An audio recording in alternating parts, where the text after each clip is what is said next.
Welcome, Freeride family, to the Freeride World Tour podcast for the 2023 season. Presented by Peak Performance, the official ski wear partner of the Freeride World Tour, and Freeride World Tour sponsor Vibram. We give you confidence in every step on all terrain. And I'm Mark Warner, your host, so let's drop in.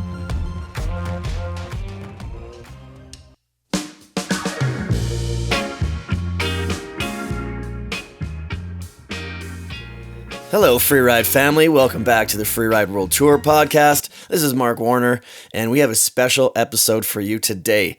We are currently in Verbier, and we are waiting for the comp to go off. We had to postpone it due to weather the other day, but that is coming.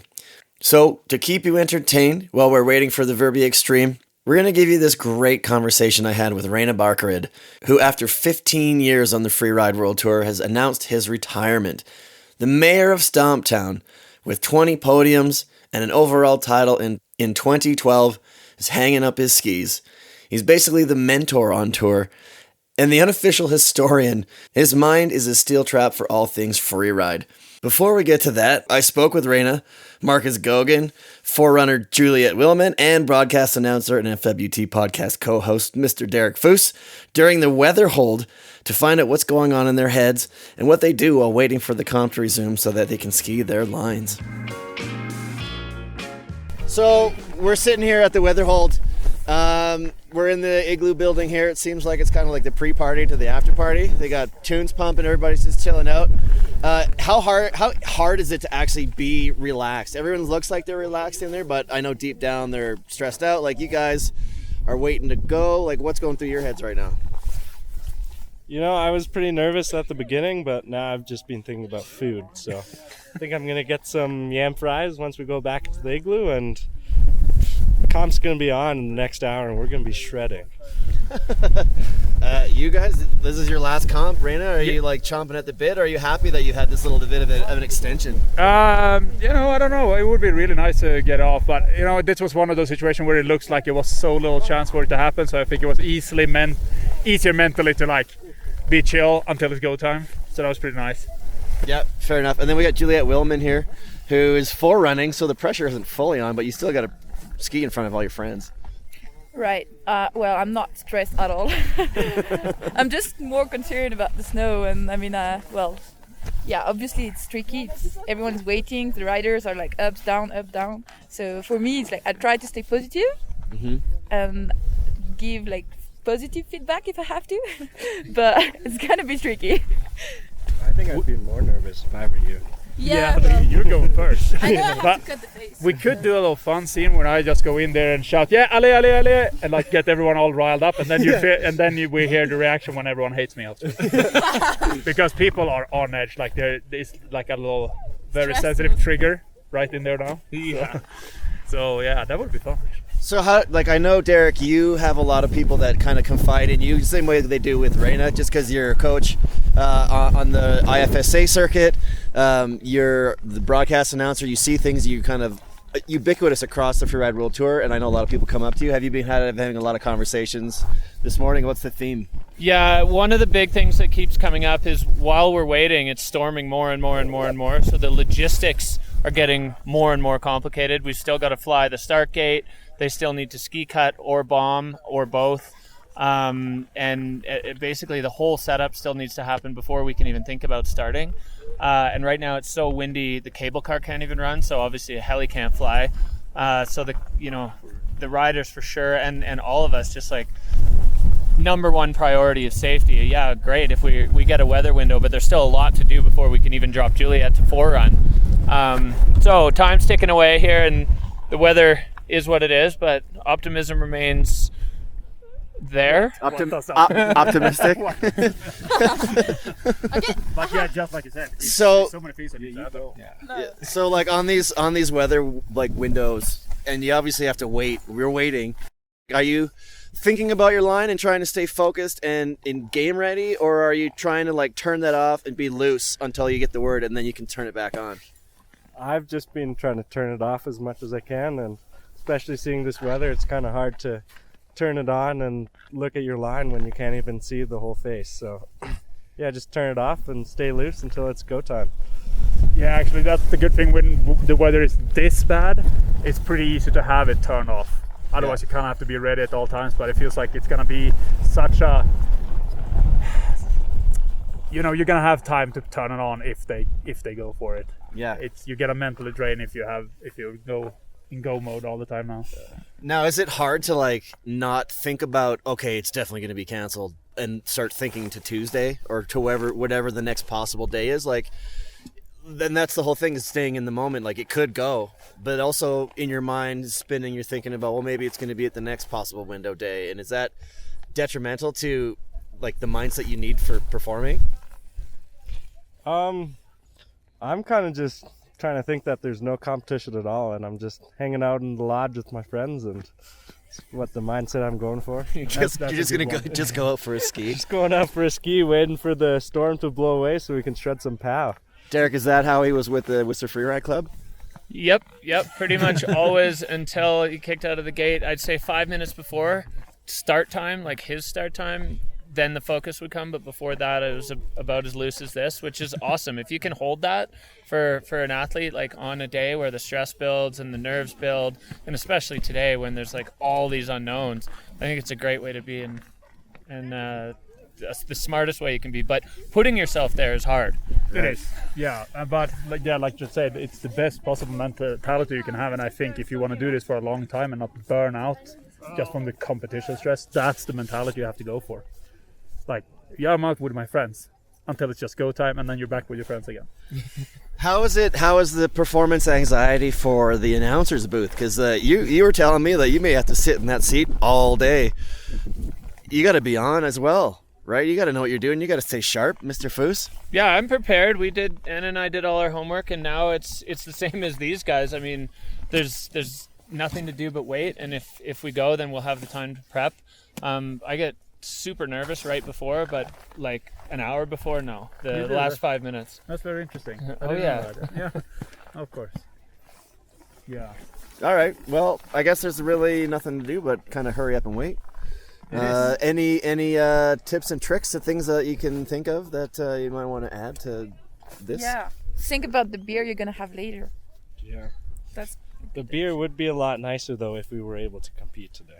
So, question then. All right. So the party, there's an after party which is scheduled for tonight, and it'll probably still go tonight. If it doesn't happen, if the comp doesn't happen, does the party usually then become a little less rowdy, a little less fun? Do people still participate the same, even if there's a couple days until the next event? It's gonna get worse. Like, it's way rowdier because people have like dropped that first initial fear and they know it's a party. And at least if you know that the comp is not happening the next day, obviously. Right. But in my experience, it's been way rowdier because people have some energy to do it. After the comp, people are pretty damn tired, so it can go both ways. So yeah, it's gonna be tough tonight, but I'm prepared. All right. Well, thanks guys for the little break here, and I guess we'll just hurry up and wait a little bit longer. Wait for the window. Woo-hoo! Yeah, where's that sticker? All right. Cheers. Thank you. All right. All right, Derek. So we just finished up with the some of the athletes having a little chat about what they do while they're waiting for the window, and the window is closed. The window shut on us. Yeah, it's stormy. Everyone was, I don't know, a little dubious, I guess, kind of the whole time, as it's really stormy. It's too stormy to even run the cable car. So, yeah, we're off. Unclear when the next available day is, but, I guess the gurus will keep an eye on the weather and hope for the best going forward as we go back into waiting mode. So we were talking to the athletes about what they're doing while they're waiting for the window to open, but now that they have several days, what kind of goes on in their mind? What do you think they're going to be dealing with for the next few days until there's a confirmation of the next Yeah, window? It goes back to the nerves and fear of looking at the photos and the face. You know, we may not get another day before the next possible competition day where you can even see the Bec. So that's going to be stressful for sure. A lot of second guessing, right? Totally. And even, this morning there was quite a bit of that. So we'll see how they react mentally. I think it's going to go in a bunch of different directions for different athletes. On the plus side, it's snowing like crazy, so the skiing's going to be awesome. It's going to look good on the TV screen. Yeah, and even just the skiing in the next days. Like if we're on hold for a couple of days, but we're skiing POW and Verbier, there's worse things that could be, worse things you could be doing. Yeah, fair enough. Absolutely. Well, I guess we're just going to have to wait and see. Stay tuned. Yeah, keep your eyes peeled for the window.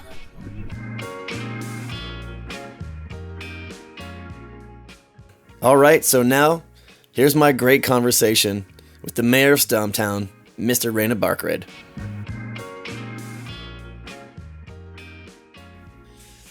Reine Barkered, the end of what has been a pretty impressive career on the Freeride World Tour has come for you.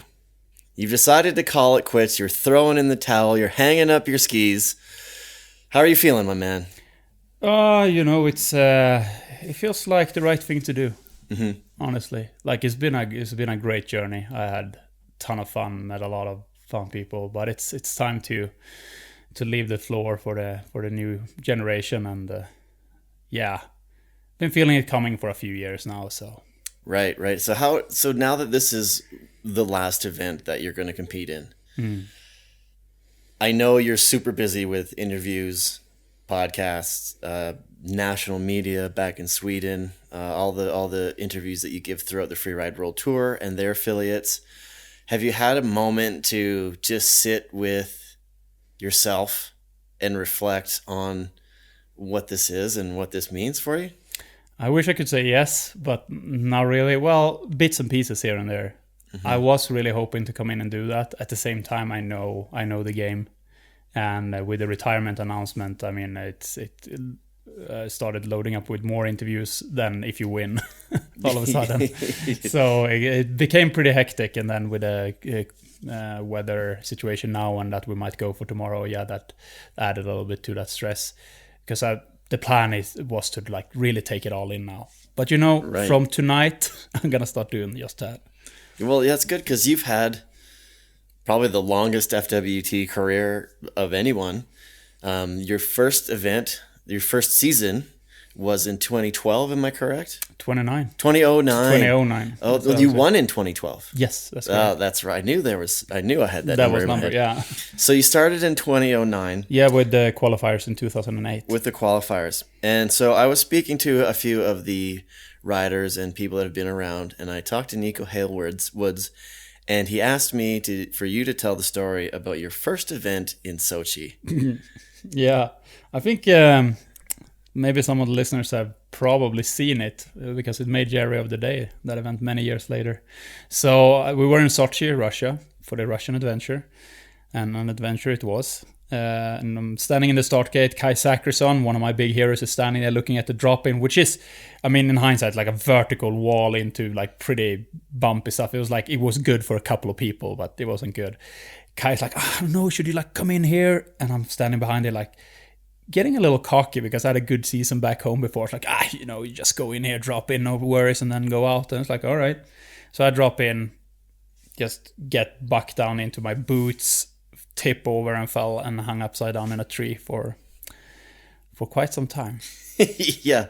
So Nico was like, he's got to tell the story about him wiping out and like landing and hanging in the tree on your very, very first Freeride World Tour event. Yeah, it was awful. So I was hanging there in that tree, and the first thing that popped into my head, like, oh, maybe the judges didn't see that. And I was like, oh, I'm still hanging up here. How did you have to pop your skis off to get out? No, those were completely stuck in the bushes. So I managed to get up, do one of those killer sit-ups, and grab one of the branches with my hand and sort of managed to twist myself loose, but I almost popped my shoulder in the process, like landed on my feet below the bushes. And this took a while. I was like, I'm going to get roped out. And then I realized I'm still in this run in a pretty like gnarly spot, and I hadn't really looked how to get out in any other way than what I inspected, which was a drop into a couloir. It was like last year's winning run. So I dropped that and tomahawked down the whole couloir. After that. So I went down to the finish, like, I knew it. I have no business being here. I should just go home. Right. So I thought that was it. I have no business being on the Freeride World Tour, but So looking back on your entire career, starting off with that, if you had to go back and tell that guy something, what would you tell him? I would tell him, yeah, it's gonna be its ups and downs. This should also pass. Which it did, because very soon after we went to Palisades Tahoe, and I won that event. So pretty good redemption there. So that was good.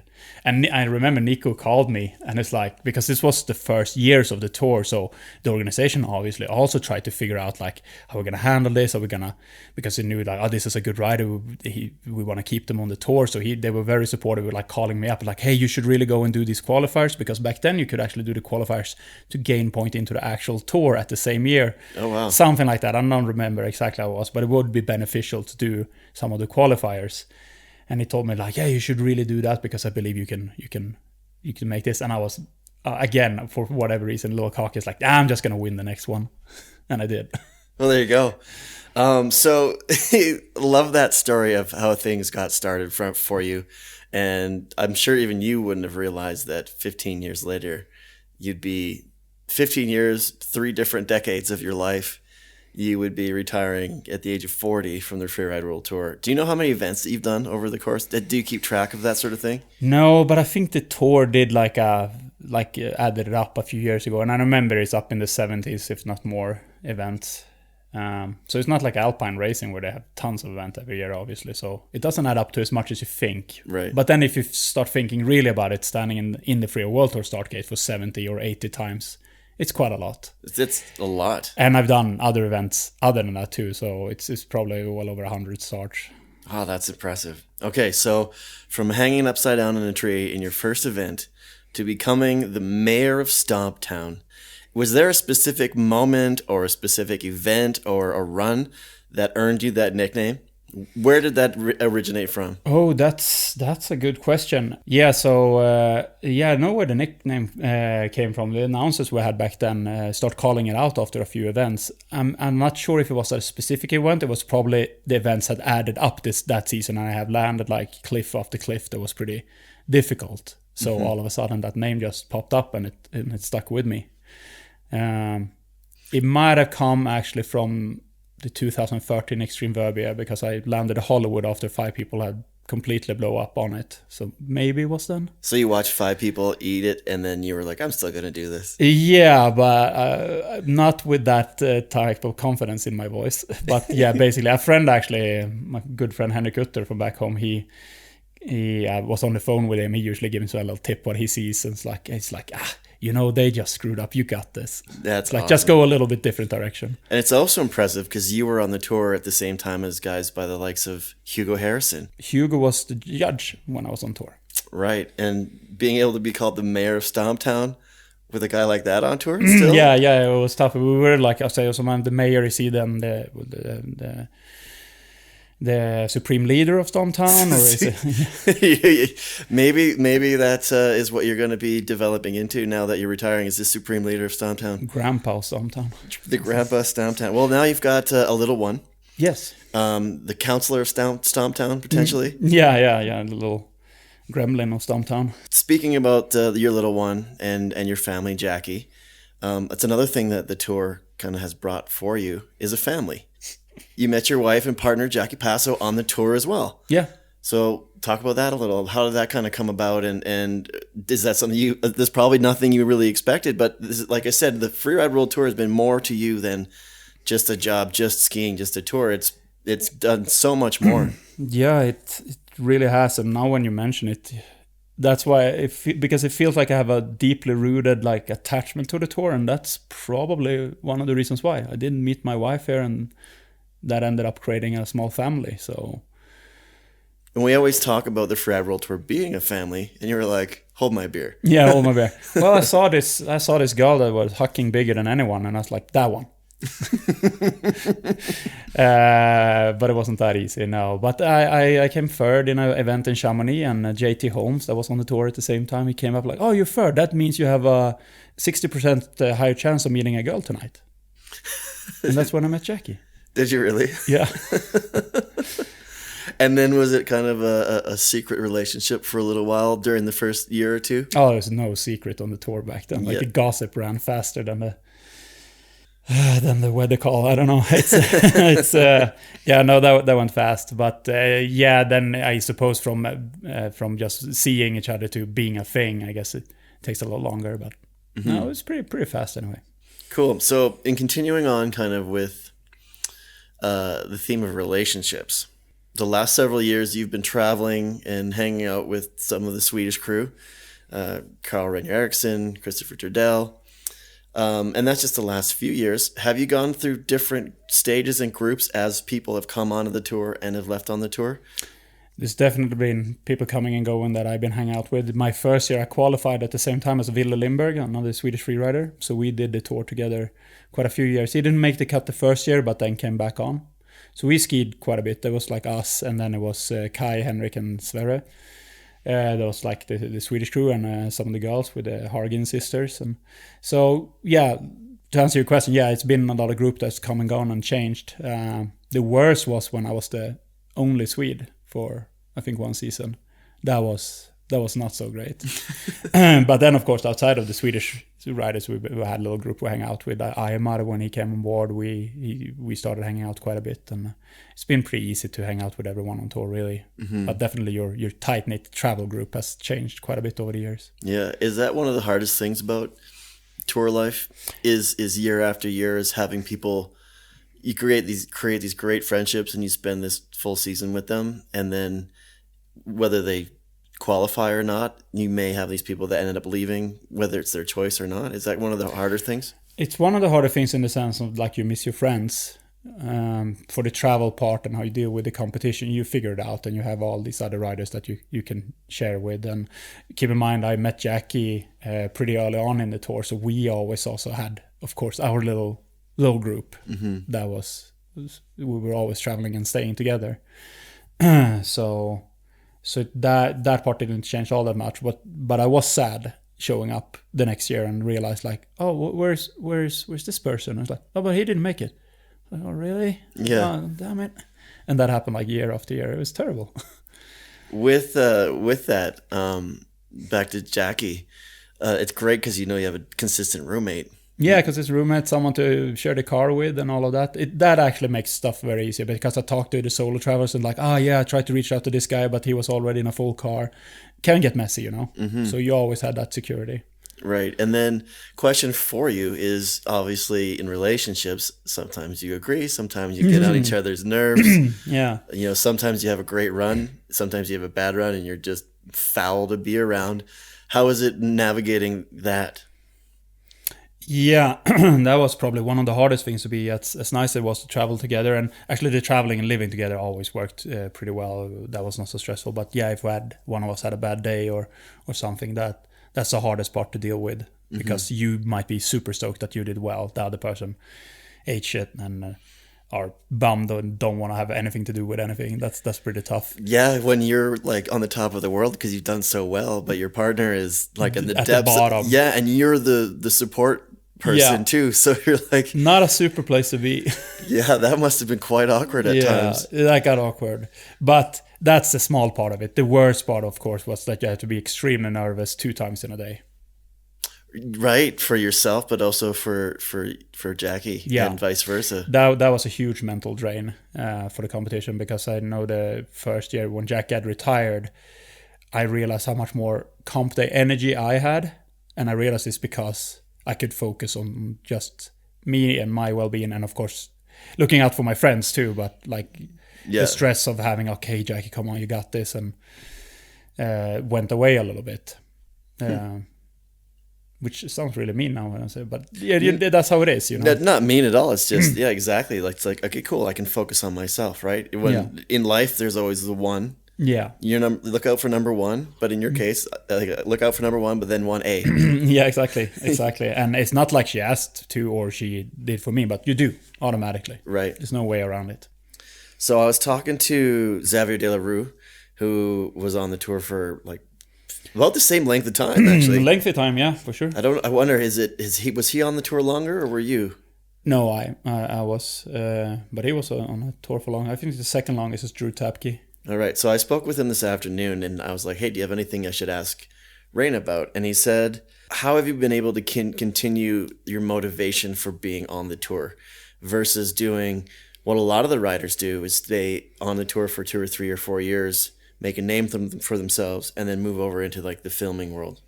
Yeah, for me it was when this tour started, because that's what happened back before the Freeride World Tour. You usually did move competition and then got into filming, but the Freeride World Tour created that the competition was its own career. It wasn't a step to do something else. And I realized where my skiing was at its strongest was in the competition format. I felt like I was not going to perform as good in movies, for example. I kind of like that competition part. So the motivation was it just fit my personality, my style of riding the best. And also with how I approach a mountain, because I approach a mountain extremely thoroughly. When I'm free riding, I'm extremely conservative. I like to study up on the cliffs I'm doing. And it's like I rarely just take a quick look at something and just go. Mm-hmm. And for filming, you kind of have to do that. Yeah. So I felt like, this competition gig is pretty good. And also I did see the people that did transition, and I saw all the stress they got by being their own production manager. Like they have to plan the trips, get the good weather, get the footage, and then deliver that in a nice package. Well, I got a schedule from the tour. You're going to be here and you're going to deliver. It's like, oh yeah, sweet. And then all you have to do is figure out the rental car. Exactly. Yeah. So another thing that you've... something else that I've seen you develop into is the role of a mentor, which is just natural for someone that's been on a tour for this long. You've got a lot of new riders coming in, a lot of green riders, even those that have been here for a couple of years. You've kind of taken upon that role, which seems very natural for you. When do you think you started to kind of develop that role, or has that always been a part of you, where you're willing to help, or you're willing to give advice, or give some knowledge, impart some knowledge? I think the riders that came before me and the ones that were a little older than me on the tour when I first started doing it, like Kai Zackersson, Sverre Liljeqvist, Henrik Winstedt, Seb Michaud, then Xavier Delarue, all of those guys, there was already an established way of going about things that was very supportive. And like all the older riders were automatically mentors to the younger. They had dropped the attitude from alpine skiing and stuff and was more about helping each other. So you come into a group like that's the norm. There's no way yourself is not going to develop that way. Then I don't know if I would have done it anyway. Maybe so. That could very well be. But I remember it was like, no, this is how you behave in free riding, because we're doing dangerous stuff and we're in terrain and we rescue each other when something goes bad. Therefore, we are mentors for each other. Mm-hmm. Do you feel that your mentorship is a little better with specific to, say, line choice or mindset when you're approaching a run or a competition, or is it on the other side of things, like this is how you should conduct yourself when you're on tour, or these are some things that you can do to make yourself a better person or be more comfortable while you're on tour? So not necessarily about the competition, gotcha, because there's so much more involved within the tour as well. That's a good question. I mean, I'm sure those questions have popped up, but maybe not something you remember specifically. For sure, what you talked about with the competition and specific like lines and stuff, that's happens a lot. But yeah, the overall, I've actually been surprised a couple of times that people don't reach out and ask like for trip advice or what you should think about how do we get here in the best way. It seems like they want to figure itself out, or they're too afraid to ask. Yeah, like is there a shuttle that goes from Calgary to Cape Yeah, Norris, because if they ask, they would get tons of quick question. I mean, nowadays it kind of works anyway, because you put it out in the riders chat group and you're gonna get 10 answers. So that have sort of shifted a little bit, but definitely how you conduct yourself. And what I'm trying to do with the new riders is whenever we have some issues and why do the organization like push it here or do this and that, I can usually bring a little bit insights. Like we have to think about that they need to get all of this stuff to over here, and that can't work if we're gonna push it one day. Right. Because I've seen it from the inside so many times. Right. So you can be that kind of mediator. Yeah. Between the organization and the riders. When a rider's like, well, why are they doing this? This is stupid. Well, you're like, well, there's a reason behind it, and you can say for 1, 2, or 3, or 4. Yeah. And I've talked about this with people before. Is we always we were talking about how we always see Reine having these little sidebars, It's not necessarily talking to a rider. Maybe it's talking to a judge. Maybe it's someone talking on the comms team. Maybe you're talking to Nico. And there's always that input that you have specifically to improve whatever it is you're talking about with regards to the tour. Like you are, I think one of the reasons that you are here and you've made it this long isn't, because you've managed to, requalify. It isn't because, I didn't want to go be a film writer. I think it's just because you really care and you love this sport. Oh, 100%. It's that's always been something I've been striving for, like what's good for the sport. And it feels like such an easy mission to have, because it's going to be good for us. I want this sport to be recognized and good and up there with other sports, Exactly. So moving on to the next stage, is there in your mind a way that you'd like to still be involved? Have you had conversations about, hey, what can I do? How can I still be involved? Maybe not traveling traveling with the tour for the entire season, but a way to be a part of it where you can still use that knowledge and use that experience to continue helping improve the tour. Yeah, I've been thinking a lot about that. And if it wasn't for the fact that you would have to come along and do like the whole series and travel, I would very much like to be involved deeper in the tour. But I want to take advantage of that time to do other things, obviously. However, now with that we're FIS now, means that we're gonna have national federations gonna come in and take our sport in a certain direction, and I'm gonna do my best to get my foot in the door there and be a part of that development to sort of safeguard Swedish free skiing, and so it goes in the direction we want it. Right on. And you do it. The idea is to stay specifically with the Swedish side of thing rather than safeguard the tour from being corrupted or Well, it's a start, I think, at least to start there, start locally. And from what I've seen, not under FIS but other federations that I've seen a little bit from the inside and from the side, it's like it seems like it's the federations, the national federations, that can mess things up rather than the umbrella organization. Right. Now, a couple other questions that I have is, you've been on this tour for 15 years, right from the very beginning of the merge. Does anything stick out at you? I know it's a pretty broad question, but does anything stick out to you with regards to how things have changed? Like when you look back at those early days versus now, what do you see as some of the most significant changes or improvements? Yeah, well, it's significant changes. It's weird because you think it would come over 1 year, and now this sport is this. Like something changed. We're not gonna score this, or we're gonna score that. But it sort of keep leapfrogging. Like 1 year is like, it was all about doing the high speed fall line cliffs, and the next year is not. It's like, so that's a race over. Now we're doing. Now it's back again. Okay. So it kind of jumps a little bit, but slowly turning in one direction. So one of the big ones early on was.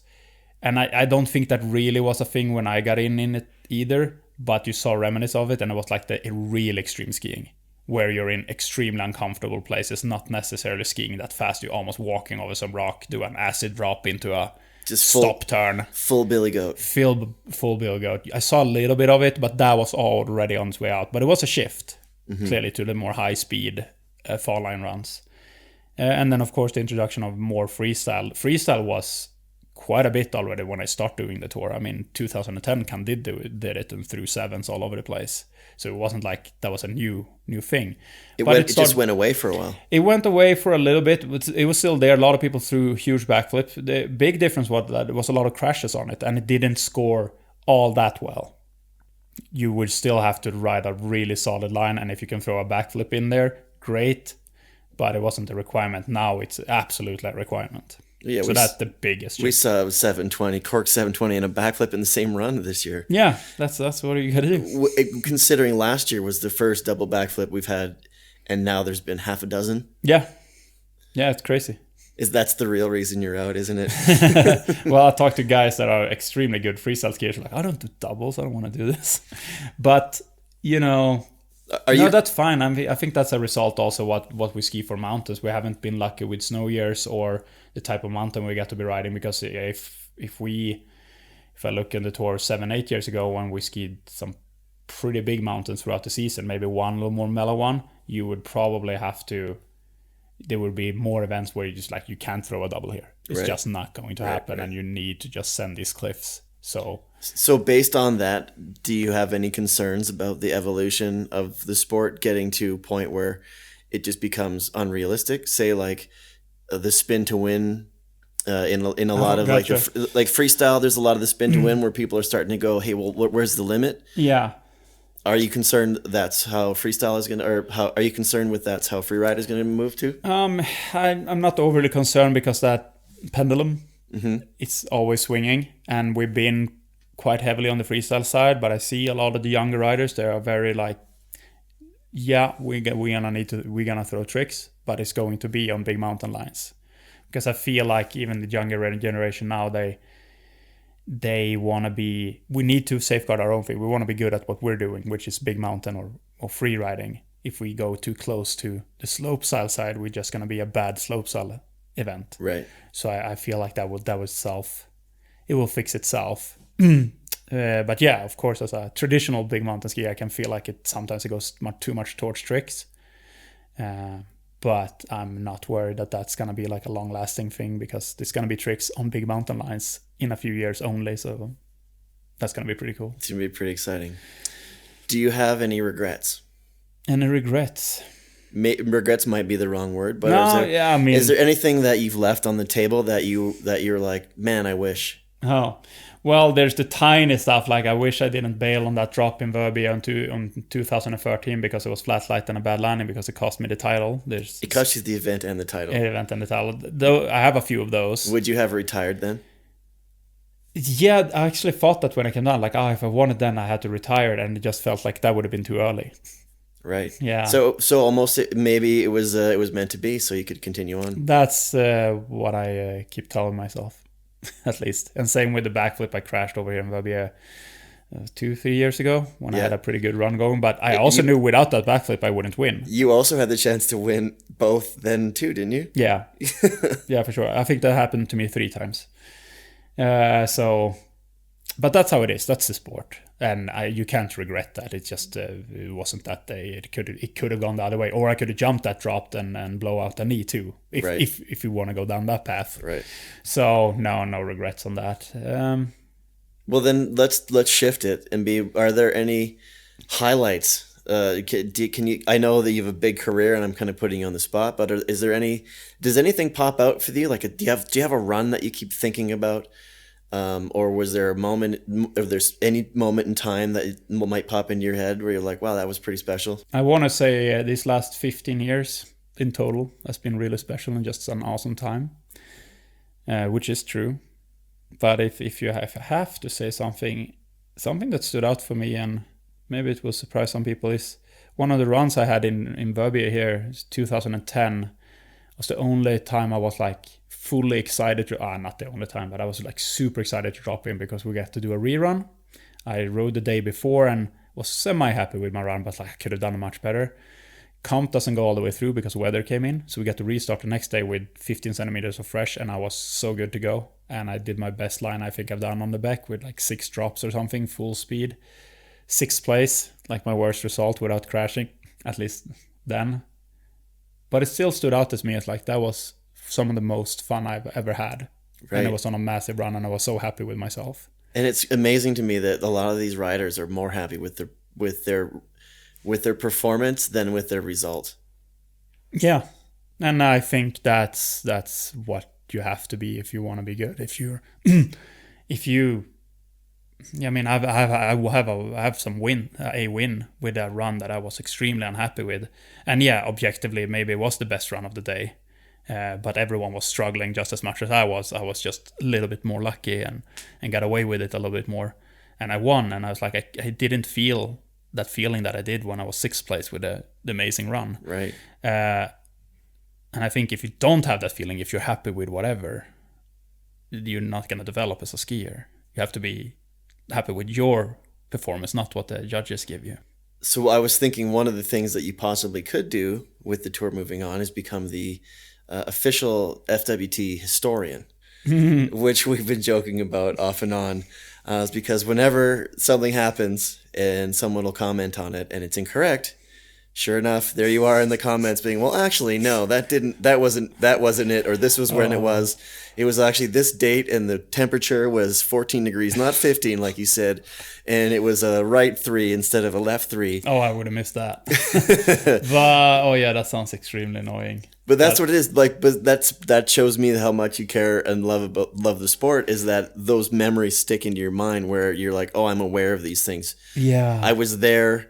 I experienced it, and I was able to register and keep that information in my head so I can use it in the future, even though I didn't expect to. Yeah, I wonder how that, because a lot of other stuff does not stick with my memory, but this stuff does for sure. Especially if there's like, oh, that's the first time someone hit that cliff. It's like, well, actually, Sverre Liljeqvist hit that in 2010.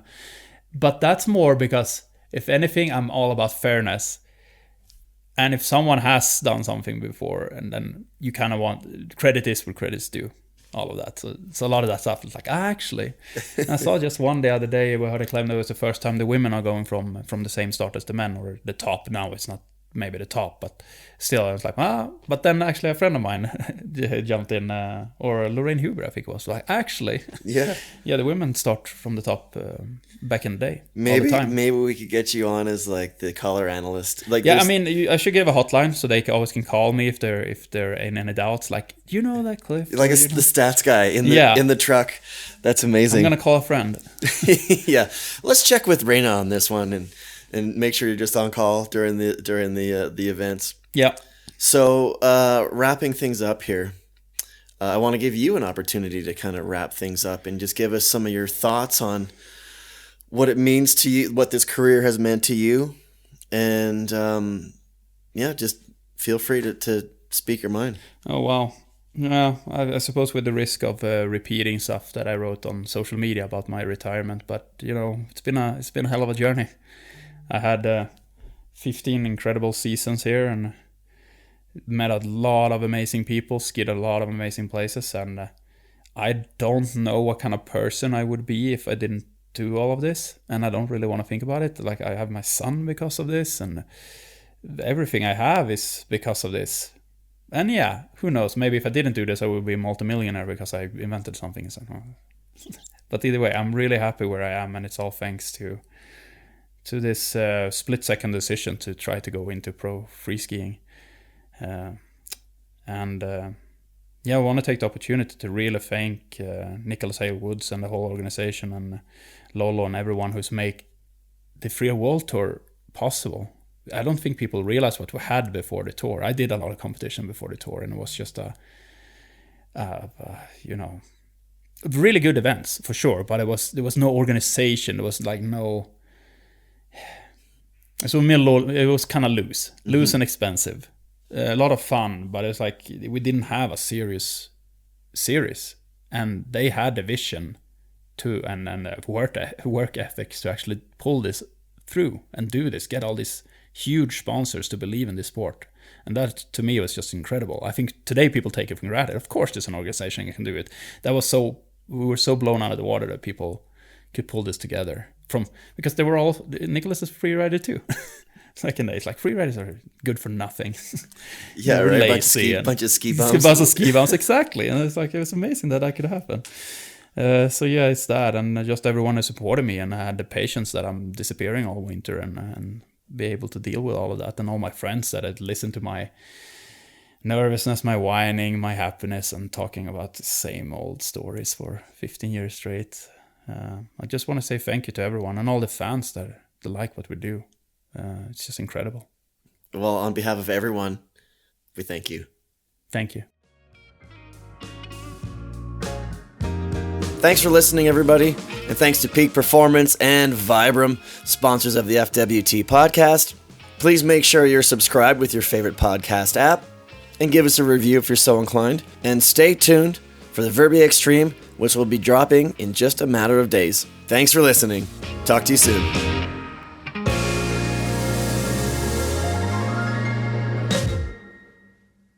This has been a Redmark Media production.